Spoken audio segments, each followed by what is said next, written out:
This is the Rhapsody of the Seas, 1,000 feet long, 10 decks high, carrying thousands of passengers into the middle of the Caribbean Sea.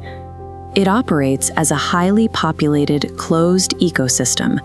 There are security cameras, hundreds of staff members, and absolutely no way off the vessel except by designated boat or helicopter.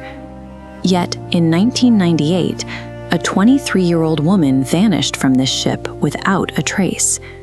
Investigators eventually looked for signs of an accidental fall, suicide, or being pushed overboard, but they found nothing. She did not end up in the dark, churning water of the open ocean.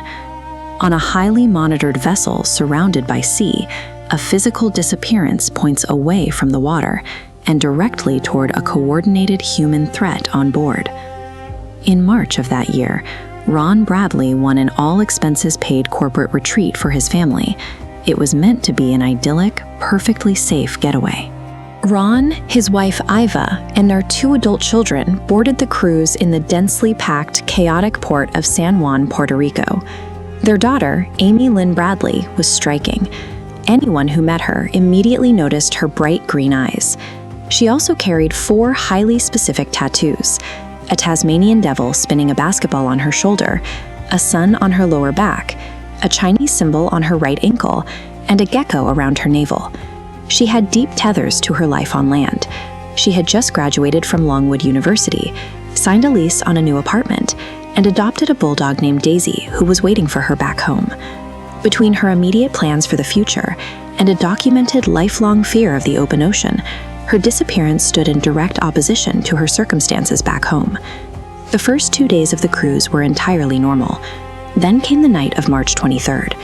The ship was hosting a Mardi Gras-themed disco party on the 9th floor deck. Amy and her brother Brad stayed up late on the dance floor. A ship videographer captured Amy dancing with Alistair Douglas, the bass player in the ship's band, who would become her last known contact. Plotting the exact timeline of that morning reveals a terrifyingly tight sequence of events.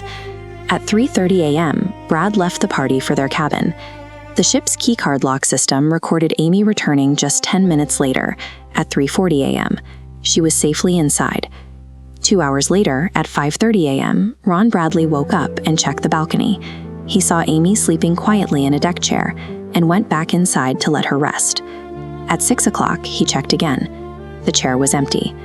Because she was verified safe behind a locked door at 5:30 a.m., her disappearance occurred within a highly compressed 30-minute window.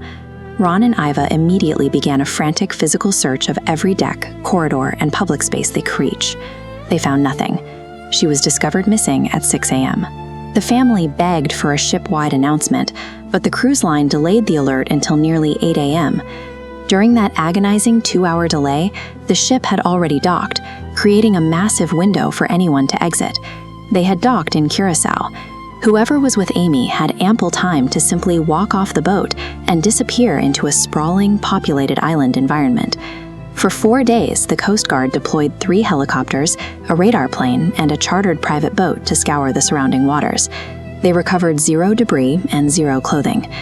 The total absence of physical evidence in the water, combined with a delayed alert that gave the ship time to dock, led investigators to consider that Amy might not have been in the water at all. 1 month later, the narrative shifted from a missing persons case to an active hostage situation. A cab driver in Curacao approached the Bradley family, stating he recognized Amy's green eyes from a reward poster. He recounted seeing her sprint through a parking lot on the morning the ship docked, looking terrified and desperately begging to use a phone. In August of that year, 2 Canadian scuba divers reported seeing a woman on a Curacao beach with the exact Tasmanian devil, sun, and gecko tattoos. She was flanked by men who stared the divers down until they retreated. Later, a Navy officer came forward with a deeply disturbing account. He stated he met a woman at a local bar who explicitly identified herself as Amy Bradley, claiming she was being held against her will and begging him for extraction. By the time he decided to act, she had vanished again. 3 geographically distinct, highly specific sightings established a harrowing possibility. She was alive, trapped in plain sight, and visible to a world that could not save her. The FBI investigated every lead and interviewed every witness, Yet the bureaucratic machinery failed to secure her recovery. In 2002, her photograph surfaced on the website of an escort resort in Venezuela. A certified forensic artist analyzed the images for the family and concluded it was likely her, providing one of the most compelling links yet to the trafficking underworld. But witnesses stopped talking. Leads dried up.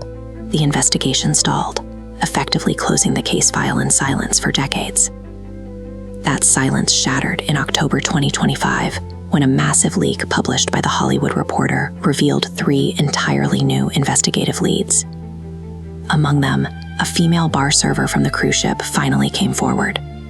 After 27 years, she confessed to investigators that she directly witnessed the operation that took Amy off that boat. The ship's musician, the crew member, the Venezuelan escort website. The family has waited 28 years for the full truth of what happened on that ship. The question remains, is she still alive? Subscribe to Dark Dossier. The file is never closed.